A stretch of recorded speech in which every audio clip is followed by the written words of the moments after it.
Autre caractère qui a frappé évidemment tous les collecteurs, alors que n'était pas forcément toujours considéré comme une qualité vocale, mais très typique. George Sand, par exemple, disait « Les bonnes commères nasillaient d'une voix aigre comme celle de la mouette ». Champfleury, alors c'est le même écrivain là, du début, là. « Les femmes nasillent d'une voix traînante avec des chevrotements qui servent de fioritures. » Ou alors Trébuc, donc Trébuc qui est le collecteur là, de Vendée, enfin du Bas-Poitou. Les finales des mots prennent dans leur bouche une accentuation d'autant plus nasale qu'ils chantent très haut. Un autre, les Bretons ont ceci de singulier que pour eux, chanter du nez n'est point un défaut. C'est au contraire une qualité indispensable pour que l'exécution soit véritablement fine et raffinée. Alors, on retrouve comme ça beaucoup de collecteurs qui ont été sensibles à cette voix nasale qu'on a comme ça beaucoup entendu d'ailleurs dans ensuite les réinterprétations. Et évidemment, c'est parce que la voix chantée traditionnelle doit porter, donc elle fait appel à certains résonateurs qui donnent l'utilisation de cette nasalisation. On a un exemple très particulier, je vous le cite quand même parce que on est dans une région qui sur ce plan-là est spécifique, c'est qu'il y avait une tradition comme ça chantée dans les chapelles de la petite église, les chapelles dissidentes. Alors, vous savez que je suis de famille dissidente, donc j'ai entendu ça beaucoup évidemment quand j'étais enfant, et puis après aussi. Et il y avait donc une pratique du chant pour faire la messe, pour dire la messe, donc qui était très spécifique sur ce plan-là, très nasalisé. Les chantres chantaient comme ça.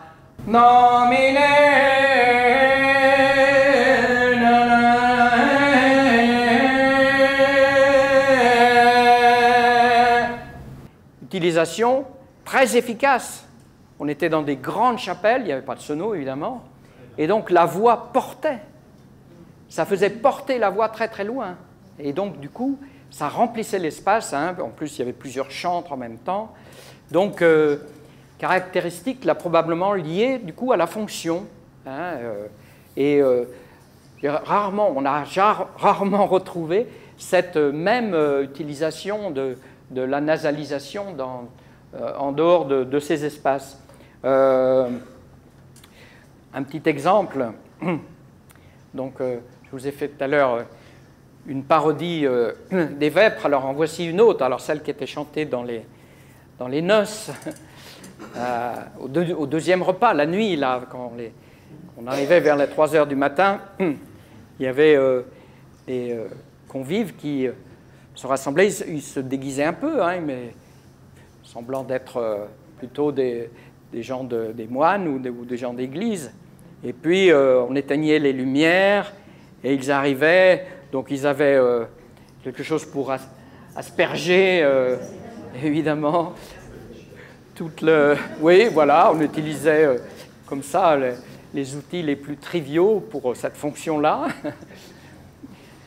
Ah, la mariée qui astrologie, oh, la mariée qui astrologie,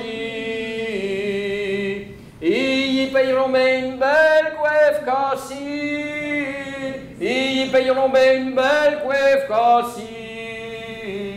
Oh, sera le marié qui l'a décoiffé, qui l'a décoiffera, son petit tabari, son petit tabara, son petit perpétus meus. Oh, sera le marié qui l'a décoiffé, qui la décoiffera, son petit tabari, son petit tabara, son petit cordiamea, etc. Donc, voilà, parodie de vêpres sur des paroles qui ne sont pas à mettre dans toutes les oreilles, vous ne avez pas compris, de toute façon. Bon, donc, nasalisation.